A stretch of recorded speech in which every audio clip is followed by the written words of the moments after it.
Hello everyone, I'm Robyn McKean. I was principal at Bergwood from 1987 until the end of 2001. That makes me the oldest surviving principal of Bergwood School, a rather sobering thought. Over that length of time, you build up a large store of memories, some of them good and others not so good. But today I'm only going to talk about the good ones. One of the things that springs immediately to mind was our Bergwood centenary in 1995.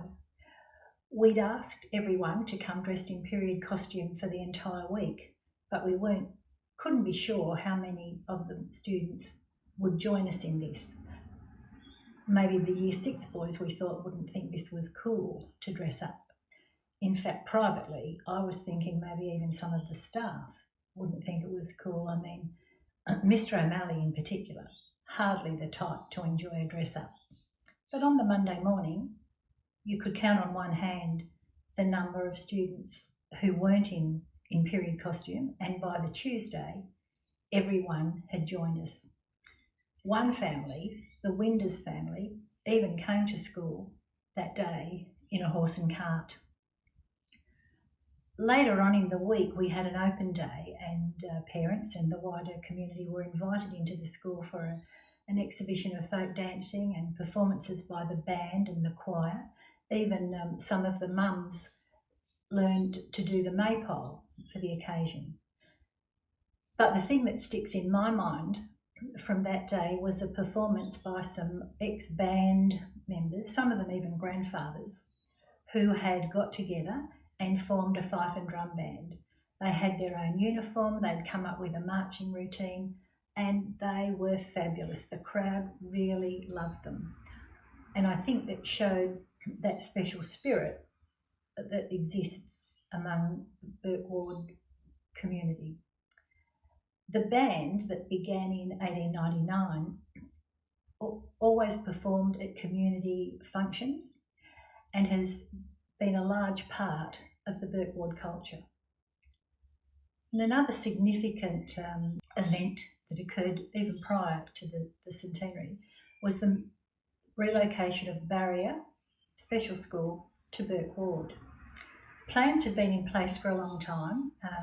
The classroom had already been built in our playground, but there were still concerns on both sides about whether this would be a successful move. The students from Barrier had been on many visits to the classrooms, they'd been to our playground and joined into some of the less formal school activities, and so we all were used to having each other around. And then one day towards the end of term 4 in that year, in 1994, Sue Minnis, the teacher in charge, phoned me and said, "We're here." And that was it. Barrier School had become part of Bergwood. It was a really smooth process, due mainly to the effort put in by the teachers, and it was reported on in the Education Journal at the time as an example of a really successful transition and how to manage this process. Now that I live in the city, one of the things that I really do remember, one of the special things about Bergwood, is the respect shown by the students to funerals that have passed by the school. It didn't matter whether they were playing on the oval or waiting to cross the road, every child would stand still and wait until all the cars had gone past. And while I was there, I received many phone calls from locals and letters from people from away who just wanted to express their gratitude